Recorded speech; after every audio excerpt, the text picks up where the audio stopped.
शुक्लाम्बरधरं विष्णुं शशिवर्णं चतुर्भुजं प्रसन्नवदनं ध्यायेत् सर्वविघ्नोपशान्तये। व्यासं वसिष्ठनप्तारं शक्तेः पौत्रमकल्मषं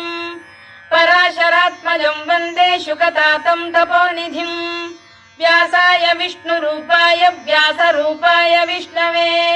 नमो वै ब्रह्मनिधये वासिष्ठाय नमो नमः। अविकाराय शुद्धाय नित्याय परमात्मने सदैकरूपरूपाय विष्णवे सर्वजिष्णवे यस्य स्मरणमात्रेण जन्म संसारबन्धनात् विमुच्यते। नमस्तस्मै विष्णवे प्रभविष्णवे। ॐ नमो विष्णवे प्रभविष्णवे। श्रीवैशम्पायन उवाच श्रुत्वा धर्मानशेषेण पावनानि च सर्वशः युधिष्ठिरः शान्तनवं पुनरेवाभ्यभाषत। युधिष्ठिर उवाच किमेकं दैवतं लोके किं वाप्येकं परायणम् स्तुवन्तः कङ्कमर्चन्तः प्राप्नुयुर्मानवा शुभम्। को धर्मः सर्वधर्माणां भवतः परमो मतः किं जपन्मुच्यते जन्तुर्जन्म संसारबन्धनात्। श्रीभीष्म उवाच जगत्प्रभुं देवदेवमनन्तं पुरुषोत्तमम् स्तुवन्नाम सहस्रेण पुरुषः सततोत्थितः तमेव चार्चयन् नित्यं भक्त्या पुरुषमव्ययम् ध्यायन् स्तुवन् नमस्यंश्च यजमानस्तमेव च अनादिनिधनं विष्णुं सर्वलोकमहेश्वरम् लोकाध्यक्षं स्तुवन् नित्यं सर्वदुःखातिगो भवेत्। ब्रह्मण्यं सर्वधर्मज्ञं लोकानां कीर्तिवर्धनम् लोकनाथं महद्भूतं सर्वभूतभवोद्भवम् एष मे सर्वधर्माणां धर्मोऽधिकतमो मतः यद्भक्त्या पुण्डरीकाक्षं स्तवैरच्चेन्नरः सदा। परमं यो महत्तेजः परमं यो महत्तपः परमं यो महद्ब्रह्म परमं यः परायणम् पवित्राणां पवित्रं यो मङ्गलानां च मङ्गलम् दैवतं देवतानां च भूतानां यो व्ययः यतः सर्वाणि भूतानि भवन्त्यादियुगागमे यस्मिंश्च प्रलयं यान्ति पुनरेव युगक्षये तस्य लोकप्रधानस्य जगन्नाथस्य भूपते विष्णोर्नाम सहस्रं मे शृणु पापभयापहम्। यानि नामानि गौणानि विख्यातानि महात्मनः ऋषिभिः परिगीतानि तानि वक्ष्यामि भूतये। ऋषिर्नाम्नां सहस्रस्य वेदव्यासो महामुनिः छन्दोऽनुष्टुप् तथा देवो भगवान् देवकीसुतः अमृतांशुद्भवो बीजं शक्तिर्देवकी नन्दनः त्रिसामा हृदयं तस्य शान्त्यर्थे विनियुज्यते। विष्णुं जिष्णुं महाविष्णुं प्रभविष्णुं महेश्वरम् अनेकरूपदैत्यान्तं नमामि पुरुषोत्तमम्। अस्य श्रीविष्णोर्दिव्यसहस्रनामस्तोत्रमहामन्त्रस्य श्रीवेदव्यासो भगवान् ऋषिः अनुष्टुप्-छन्दः श्रीमहाविष्णुः परमात्मा श्रीमन्नारायणो देवता अमृतांशोद्भवो भानुरिति बीजम् देवकी नन्दन श्रेष्ठेति शक्तिः उद्भवः क्षोभणो देव इति परमो मन्त्रः शङ्खबृन्नन्दकी चक्रीति कीलकम् शार्ङ्गधन्वा गदाधर इत्यस्त्रम् रथाङ्गपाणिरक्षोभ्य इति नेत्रम् त्रिसामा सामरः सामेति कवचम् आनन्दं परब्रह्मेति योनिः ऋतुः सुदर्शनकाल इति दिग्बन्धः श्रीविश्वरूप इति ध्यानम् श्रीमहाविष्णुप्रीत्यर्थे सहस्रनाम जपे विनियोगः। ध्यानम् क्षीरोदन्वत्प्रदेशे शुचिमणिविलसत्सैकते मौक्तिकानाम् मालाक्लुप्तासनस्थस्फटिकमणिनिभैर्मौक्तिकैर्मण्डिताङ्गः शुभ्रैरभ्रैरदभ्रैरुपरि विरचितैर्मुक्तपीयूषवर्षैः आनन्दीनः पुनीयादरिनलिन गदा शङ्खपाणिर्मुकुन्दः भूः पादौ यस्य नाभिर्वियलसुरनिलश्चन्द्रसूर्यौ च नेत्रे कर्णावाशा शिरोद्यौर्मुखमपि दहनो यस्य वास्तेयमब्धिः अन्तस्थं यस्य विश्वं सुरनरखगो भोगि गन्धर्व दैत्यैः चित्रं रम्यते तं त्रिभुवन वपुषं विष्णुमीशं नमामि। ॐ नमो भगवते वासुदेवाय। शान्ताकारं भुजगशयनं पद्मनाभं सुरेशं विश्वाधारं गगनसदृशं मेघवर्णं शुभाङ्गम् लक्ष्मीकान्तं कमलनयनं योगिधृध्यानगम्यं वन्दे विष्णुं भवभयहरं सर्वलोकैकनाथम् मेघश्यामं पीतकौशेयवासं श्रीवत्साङ्कं कौस्तुभोद्भासिताङ्गम् पुण्योपेतं पुण्डरीकायताक्षं विष्णुं वन्दे सर्वलोकैकनाथम् नमः समस्तभूतानामादिभूताय भूभृते अनेकरूपरूपाय विष्णवे प्रभविष्णवे सशङ्खचक्रं सकिरीटकुण्डलं सपीतवस्त्रं सरसीरुहेक्षणं सहारवक्षस्थलशोभिकौस्तुभं नमामि विष्णुं शिरसा चतुर्भुजम् छायायां पारिजातस्य हेमसिंहासनोपरि आसीनमम्बुदश्याममायताक्षमलङ्कृतम् चन्द्राननं चतुर्बाहुं श्रीवत्साङ्कितवक्षसम् रुक्मिणी सत्यभामाभ्यां सहितं कृष्णमाश्रये।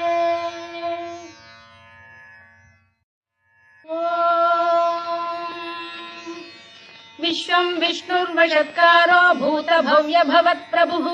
भूतभृद्भावो भूतात्मा भूतभावनः भूतात्मा परमात्मा च मुक्तानां परमागतिः अव्ययः पुरुषः साक्षी क्षेत्रज्ञोऽक्षर एव च योगो योगविदां नेता प्रधानपुरुषेश्वरः नारसिंहवपुः श्रीमान् केशवः पुरुषोत्तमः सर्वशर्व शिवस्थाणुर्भूतादिर्निधिरव्ययः सम्भवो भावनो भर्ता प्रभवः प्रभुरीश्वरः स्वयंभूः शम्भुरादित्यः पुष्कराक्षो महास्वनः अनादिनिधनो धाता विधाता धातुरुत्तमः अप्रमेयो ऋषिकेशः पद्मनाभोऽमरप्रभुः विश्वकर्मा मनुस्पष्टा स्थविष्ठस्थविरो ध्रुवः अग्राह्यः शाश्वतः कृष्णो लोहिताक्षप्रदर्दनः प्रभूतस्त्रिककुब्धाम पवित्रं मङ्गलं परम् ईशान प्राणद प्राणो ज्येष्ठः श्रेष्ठः प्रजापतिः हिरण्यगर्भो भूगर्भो माधवो मधुसूदनः ईश्वरो विक्रमी धन्वी मेधावी विक्रमक्रमः अनुत्तमो दुराधर्षः कृतज्ञः कृतिरात्मवान् सुरेशः शरणं शर्म विश्वरेताः प्रजाभवः अघः संवत्सरो व्यालप्रत्ययः सर्वदर्शनः अजः सर्वेश्वरः सिद्धः सिद्धिः सर्वादिरच्युतः वृषाकपिरमेयात्मा सर्वयोगविनिसृतः वसुर्वसुमनः सत्यः समात्मा संमितः समः अमोघः पुण्डरीकाक्षो वृषकर्मा वृषाकृतिः रुद्रो बहुशिरा बभ्रुर्विश्वयोनिश्रुतिश्रवाः अमृतः शाश्वतस्थाणुर्वरारोहो महातपाः सर्वगः सर्वविद्भानुर्विश्वक्सेनो जनार्दनः वेदो वेदविदव्यङ्गो वेदाङ्गो वेदवित्कविः लोकाध्यक्षः सुराध्यक्षो धर्माध्यक्षः कृताकृतः चतुरात्मा चतुर्व्यूहश्चतुर्दंष्टश्चतुर्भुजः भ्राजिष्णुर्भोजनं भोक्ता सहिष्णुर्जगदादिजः अनघो विजयो जेता विश्वयोनिः पुनर्वसुः उपेन्द्रो वामनः प्रांशुरमोघः शुचिरूर्जितः अतीन्द्रः सङ्ग्रहः सर्गो धृतात्मा नियमो यमः वेद्यो वैद्यः सदा योगी वीरः माधवो मधुः अतीन्द्रियो महामायो महोत्साहो महाबलः महाबुद्धिर्महावीर्यो महाशक्तिर्महाद्युतिः अनिर्देश्य वपुः श्रीमान् अमे आत्मा महाधृधृत् महेश्वासो महीभर्ता श्रीनिवासः सताङ्गतिः अनिरुद्धः सुरानन्दो गोविन्दो गोविदाम्पतिः मरीचिर्दमनो हंसः सुपर्णो भुजगोत्तमः हिरण्यनाभः सुतपाः पद्मनाभः प्रजापतिः अमृत्युः सर्वदृक्सिंहः सन्धाता सन्धिमान् स्थिरः अजो दुर्मर्षणः शास्ता विश्रुतात्मा सुरारिः गुरुर्गुरुतमो धाम सत्यः सत्यपराक्रमः निमिषो निमिषस्रग्वी वाचस्पतिरुदारधीः अग्रणीर्ग्रामणी श्रीमान् न्यायो नेता समीरणः सहस्रमूर्धा विश्वात्मा सहस्राक्षः सहस्रपात् आवर्तनो निवृत्तात्मा संवृतः सम्प्रमर्दनः अधः संवर्तको वह्निरनिरो धरणीधरः सुप्रसाद प्रसन्नात्मा विश्वधृक् विश्वभुग्विभुः सत्कर्ता सत्कृतः साधुर्जह्नुर्नारायणो नरः असंख्येयो प्रमेयात्मा विशिष्टः शिष्टकृच्छुचिः सिद्धार्थः सिद्धसङ्कल्पः सिद्धिदः सिद्धिसाधनः वृषाही वृषभो विष्णुर्वृषपर्वा वृषोदरः वर्धनो वर्धमानश्च विविक्तः श्रुतिसागरः सुभुजो दुर्धरो वाग्मी महेन्द्रो वसुदो वसुः नैकरूपो बृहद्रूपः शिपिविष्टप्रकाशनः ओजस्तेजोद्युदिधरः प्रकाशात्मा प्रतापनः वृद्धस्पष्टाक्षरो मन्त्रश्चन्द्रांशुर्भास्करद्युतिः अमृतांशुद्भवो भानुः शशबिन्दुः सुरेश्वरः औषधम् जगतः सेतुः सत्यधर्मपराक्रमः भूतभव्यभवन्नाथः पवनः पावनो नरः कामः कामकृत्कान्तः कामः कामप्रदप्रभुः युगादिकृद्युगावर्तो नैकमायो महाशनः अदृश्यो व्यक्तरूपश्च सहस्रजिदनन्तजित् इष्टो विशिष्टः शिष्टेष्टः शिखण्डी नहुषो वृषः क्रोधः क्रोधकृत्कर्ता विश्वबाहुर्महीधरः अच्युत प्रथितः प्राणदो वासवानुजः अपां निधिरधिष्ठानमप्रमत्त प्रतिष्ठितः स्कन्दः स्कन्दधरो धुर्यो वरदो वायुवाहनः वासुदेवो बृहद्भानुरादिदेवः पुरन्दरः अशोकस्तारणस्तारः शूरः शौरिर्जनेश्वरः अनुकूलः शतावर्तः पद्मी पद्मनिभेक्षणः पद्मनाभोरविन्दाक्षः पद्मगर्भः शरीरभृत् महर्धिर्वृद्धो वृद्धात्मा महाक्षो गरुडध्वजः अतुलः शरभो भीमः समयज्ञो हविर्हरिः सर्वलक्षणलक्षण्यो लक्ष्मीवान् समितिञ्जयः विक्षरो रोहितो मार्गो हेतुर्दामोदरः सः महीधरो महाभागो वेगवानमिताशनः उद्भवः क्षोभणो देवः श्रीगर्भः परमेश्वरः करणं कारणं कर्ता विकर्ता गहनो गुहः व्यवसायो व्यवस्थानः संस्थानस्थानदो ध्रुवः परद्धिः परमस्पष्टः तुष्टः पुष्टः शुभेक्षणः रामो विरामो विरतो मार्गो नेयो नयोनयः वीरः शक्तिमतां श्रेष्ठो धर्मो धर्मविदुत्तमः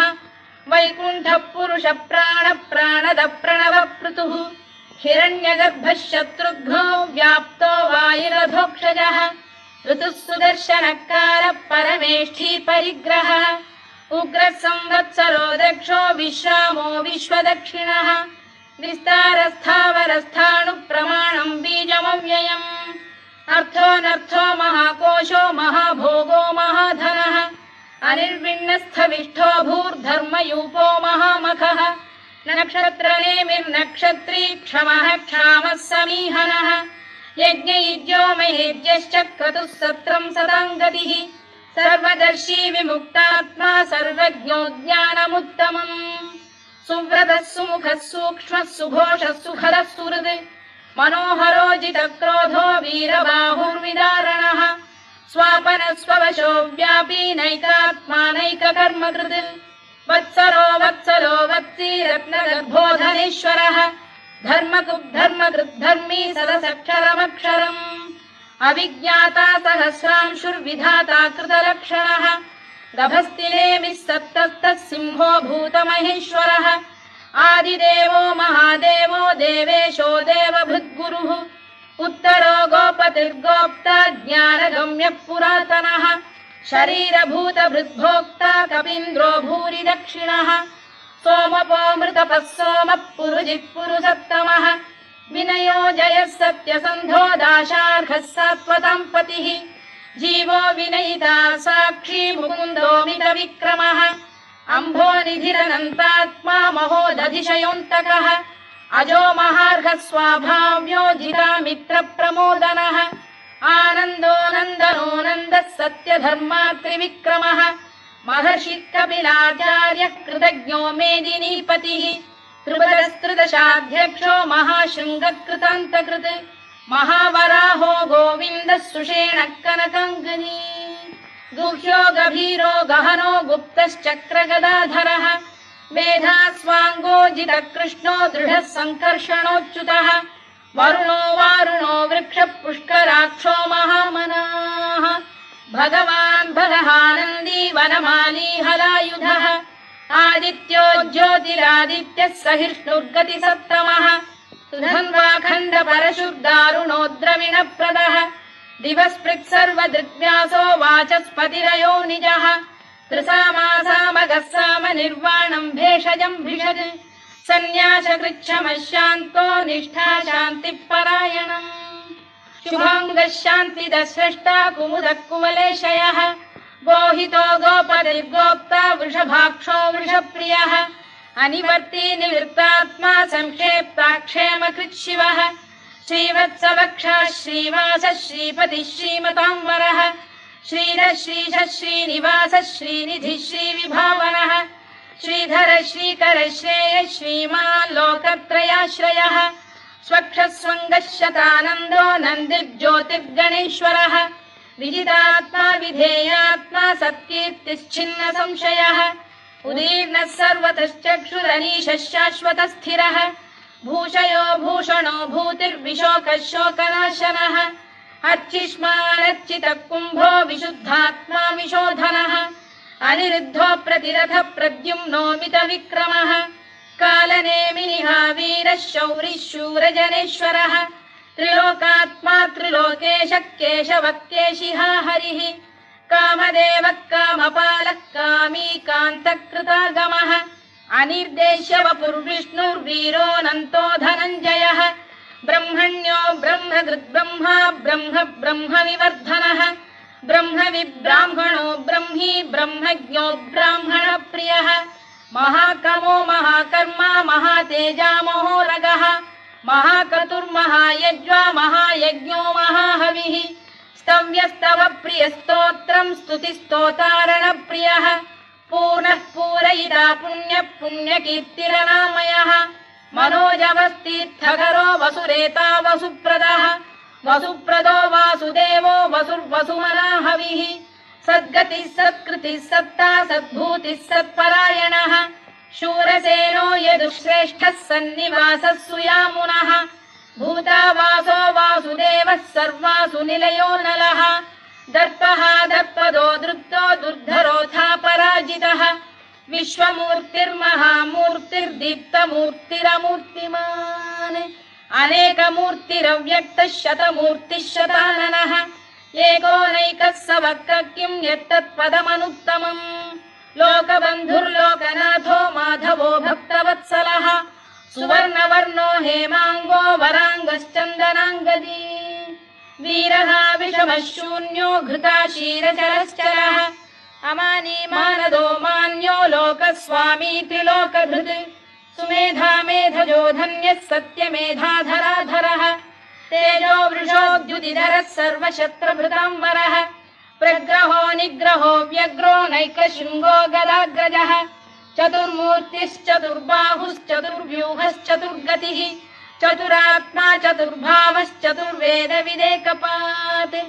समावर्तो निवृत्तात्मा दुर्जयो दुरतिक्रमः दुर्लभो दुर्गमो दुर्गो दुरावासो दुरारिः शुभाङ्गो लोकसारङ्गः सुतन्तुस्तन्तु वर्धनः इन्द्रकर्मा महाकर्मा कृतकर्मा कृतागमः उद्भवः सुन्दरः सुन्दो रत्ननाभः सुलोचनः अर्को वाजसनः शृङ्गी जयन्तः सर्वविजयी सुवर्णबिन्दुरक्षोभ्यः सर्ववागीश्वरेश्वरः महाह्रदो महागर्तो महाभूतो महानिधिः कुमुदः कुन्दरः कुन्दः पर्जन्यः पावनो निलः अमृताशोऽमृतवपुः सर्वज्ञः सर्वतोमुखः सुलभः सुव्रतः सिद्धः शत्रुजिच्छत्रुतापनः न्यग्रोधोदुम्बरोश्वत्तश्चाणूरा सप्तरिषूदनः सहस्रार्चिः सप्तजिह्वः सप्तैधा सप्तवाहनः अमूर्तिरनघोचिन्त्यो भयकृद्भयनाशनः अणुबृहत्कृशस्थूलो गुणभिर्निर्गुणो महान्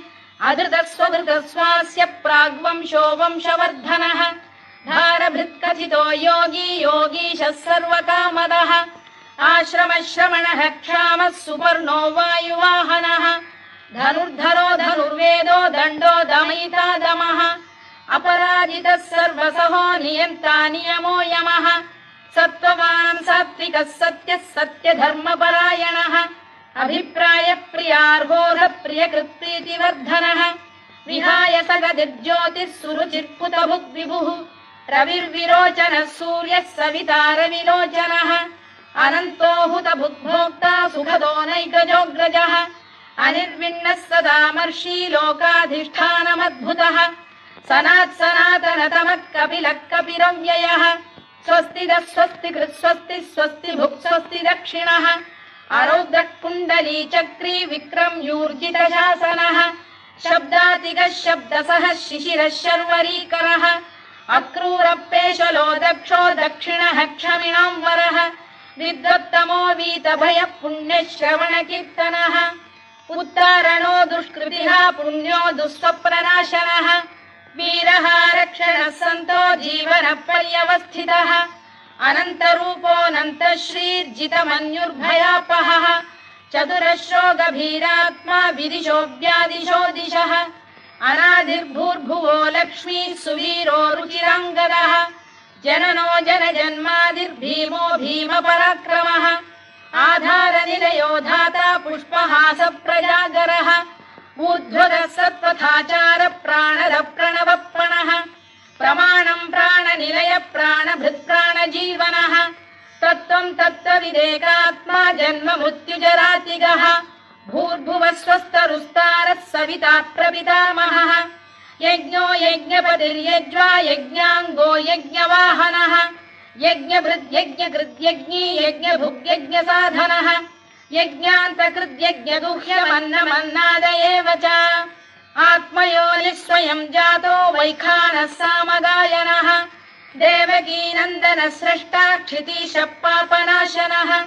शङ्खबृन्नन्दकी चक्री शार्ङ्गधन्वा गदाधरः तथाङ्गपाणिरक्षोभ्यः सर्वप्रहरणायुधः सर्वप्रहरणायुध ॐ नम इति वनमाली गरीशाङ्गी शङ्खी चक्री च नन्दकी श्रीमान्नारायणो विष्णुर्वासुदेवोऽभिरक्षतु वनमाली गरीशाङ्गी शङ्खी चक्री च नन्दकी श्रीमान्नारायणो विष्णुर्वासुदेवोऽभिरक्षतु वनमाली गरीशाङ्गी शङ्खी चक्री च नन्दकी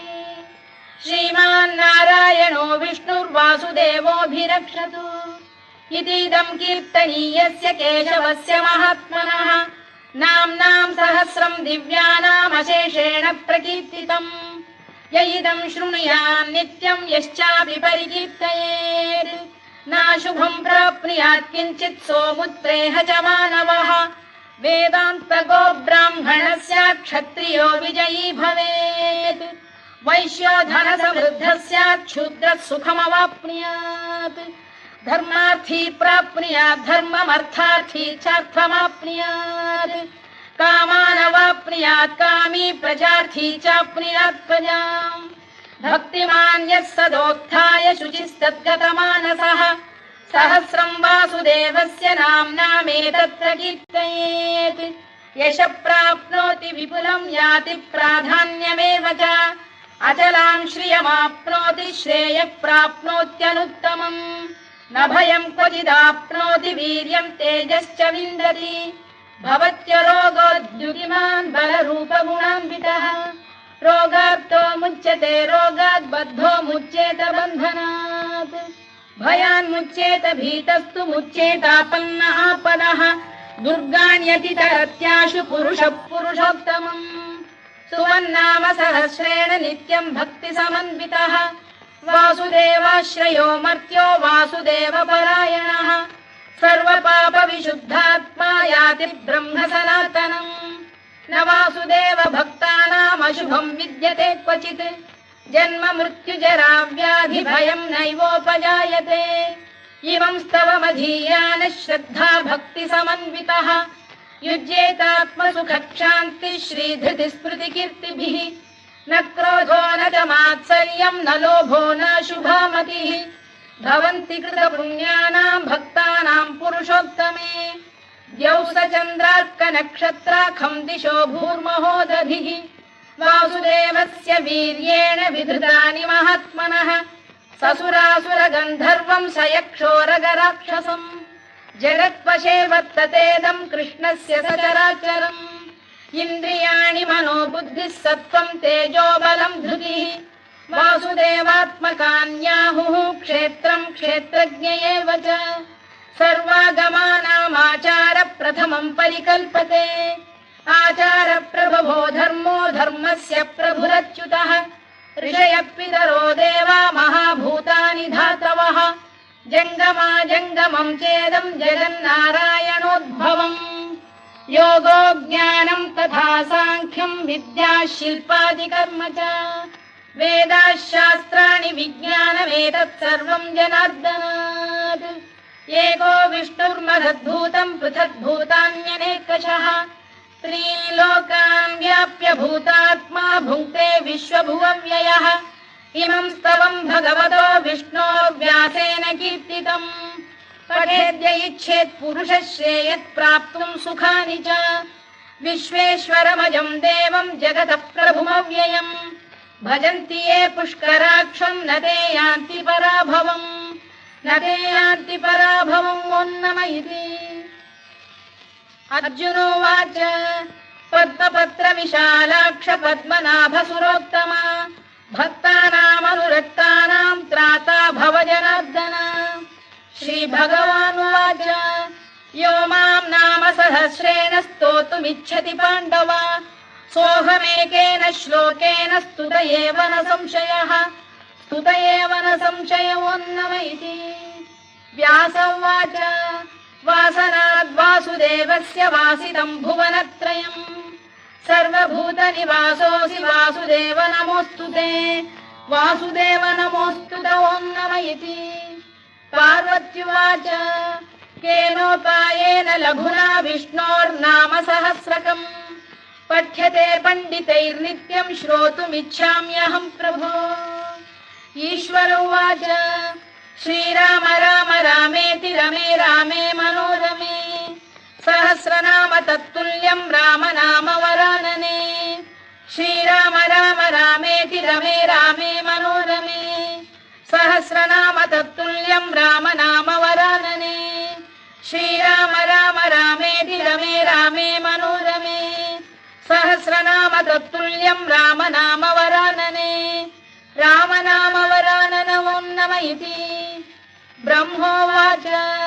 नमोऽस्त्वनन्ताय सहस्रमूर्तये सहस्रपादाक्षि शिरोरुबाहवे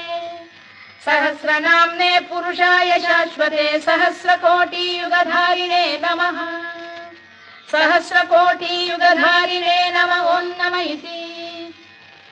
सञ्जय उवाच यत्र योगेश्वर कृष्णो यत्र पार्थो धनुर्धरः तत्र श्रीविजयो भूतिर्ध्रुवा नीतिर्मतिर्मम श्रीभगवानुवाच अनन्याश्चिन्तयन्तो मां ये जनाः पर्युपासते तेषां नित्याभियुक्तानां योगक्षेमं वहाम्यहम् परित्राणाय साधूनां विनाशाय च दुष्कृतां धर्म संस्थापनार्थाय सम्भवामि युगे युगे आर्ता विषण्णाः शिथिलाश्च भीता घोरेषु च व्याधिषु वर्तमानाः संकीर्त्य नारायण शब्दमात्रं विमुक्तदुःखाः सुखिनो भवन्तु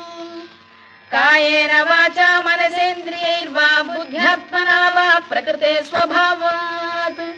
करोमि यद्यत् सकलं परस्मै नारायणायेति समर्पयामि।